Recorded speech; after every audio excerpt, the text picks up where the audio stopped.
Guys, kilo kami din ngayon guys. Oh, tuna. Bumili kami.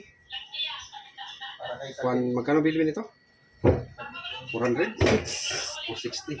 640. 640 ano guys. Marangin na guys. O saluhan mo nito guys. Doon sa ano? Kasi ito guys. Luya. Luya.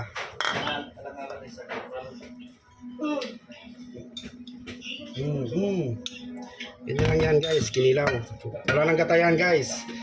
Lagyan natin ng asin konti. Tapos suka, lagyan natin ng suka. Umaya ng kalamansi.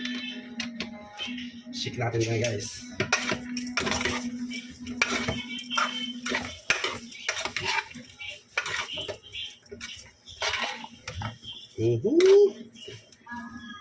Tikim. Yo. Sarap.